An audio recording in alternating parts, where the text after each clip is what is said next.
یہ تصویریں تحصیل head quarter چرالہ سے پنچایت سناٹھا تک جانے والی روڈ کی ہیں جو کئی دنوں سے بند پڑی ہوئی ہے، جس سے عوام کافی پریشان ہے۔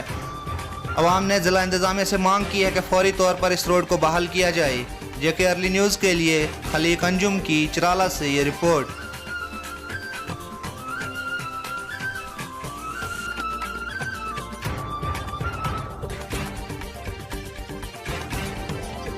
محمد شریف ہے جی، آپ نمبردار ہیں؟ ہاں، نمبردار بنولا کا سر یہاں ابھی ٹرک آیا تھا، وہ واپس چلا گئے تو واپس چلا گیا۔ روڈ 15-20 دن سے بند ہے، جب سے بارش لگی ہے تب سے بند ہے۔ لوگوں کو بہت مشکلات پڑ رہی ہے، آنا جانا بھی مشکل ہو گیا ہے۔ روڈ بند ہے۔ جی پی سی آئی تھی، وہ گاڑی وہ کہیں پتہ نہیں کہاں سے واپس گئی۔ اچھا، جے سی بی نہیں آئی ہے؟ نہیں آئی نہیں۔ اچھا، یہاں سے اوپر حالت ہے روڈ کی، تو ہمارے ساتھ نمبردار جی جڑے ہیں، تو آپ کیا کہیں گے ایڈمنسٹریشن سے، کیا اپیل کریں گے؟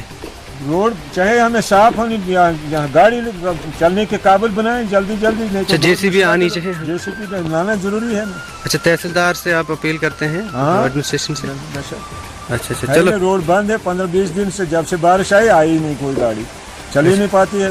جی جی جناب، آپ کہاں جا رہے تھے؟ میں جا رہا تھا بنکان، تھوڑا جا رہا تھا۔ اچھا، گاڑی لے کے جا رہے تھے آپ؟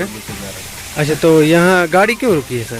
چلتی نہیں ہے گاڑی، مشین نہیں آئی ہے، کچھ نہیں، چکڑے اچھا، مطلب روڈ خراب ہونے کی وجہ سے آپ رکے ہیں؟ اچھا اچھا، مطلب جے سی بی یہاں پہ آئی نہیں ہے؟ آئی تھی ایک بار، خالی وہ اس نے کیا نہیں کچھ۔ اچھا اچھا، اس نے کچھ کام شام نہیں کیا؟ مطلب کتنا ٹائم ہوا؟ ابھی اس کو بند ہوا روڈ کو، مطلب کوئی 1 مہینہ لگ بھگ۔ اچھا، 1 مہینے سے بند ہے؟ اچھا، بہت خستہ حالی روڈ کی۔ یہ دیکھیے سر، یہاں پہ روڈ خستہ حالی، یہاں سے اوپر گاڑی چڑھ نہیں رہی ہے۔ یہ ہمارے سلیم جی ہیں ڈرائیور، تو ان سے ہم نے بات کی۔ شکریہ سر، جے کے ارلی نیوز میں بات کی۔